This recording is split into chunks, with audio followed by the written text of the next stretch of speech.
जय श्री महाकाल। आज हम प्रसंग के साथ लोगों में फैल रही एक अफवाह का भी निवारण करेंगे। कुछ मूर्ख हमेशा ही अपने ही धर्म का दुष्प्रचार करने में जुटे रहते हैं। स्वयं न तो कभी जिज्ञासा करते हैं और स्वयं को उपहास का पात्र बनाकर अपने धर्म को भी नीचा दिखाने की बात करते हैं। आजकल व्हाट्सएप, फेसबुक पर बहुत पोस्टें आती है कि मुहूर्त वूहूर्त कुछ नहीं होता। कैसा मुहूर्त, जब स्वयं सीताराम का विवाह मुहूर्त में होने के बाद भी दोनों का विवाह और जीवन दुखों से भर गया था। आज इस बात का निवारण करते हैं।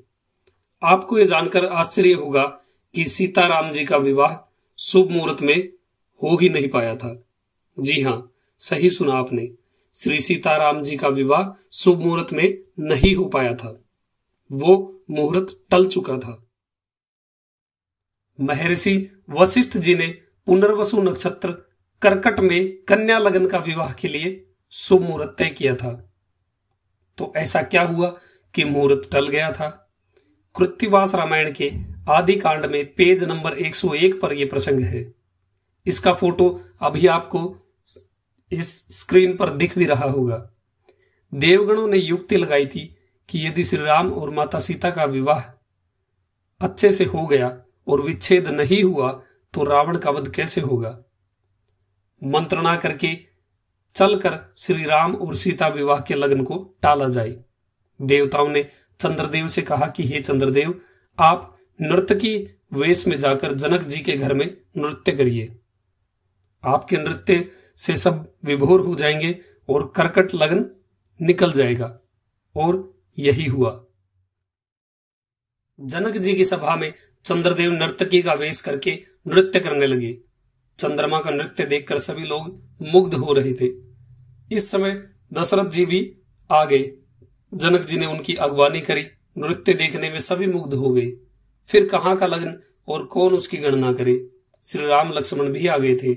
सतानंद जी ने कन्या समर्पण करने का आदेश दिया, लेकिन मंद और भली बात को कोई किसी की सुन ही नहीं रहा था।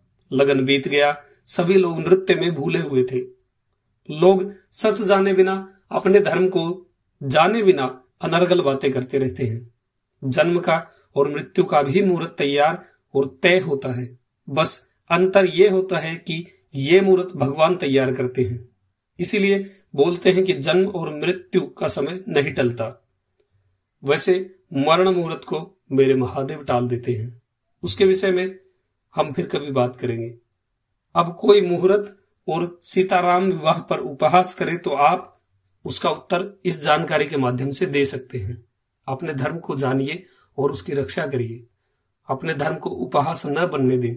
यदि आपके सामने कोई गलत बात आती है तो उसकी जिज्ञासा आप स्वयं करिए और उसका उत्तर खोजिए, या फिर आप हमें कमेंट में भी पूछ सकते हैं। जय श्री महाकाल।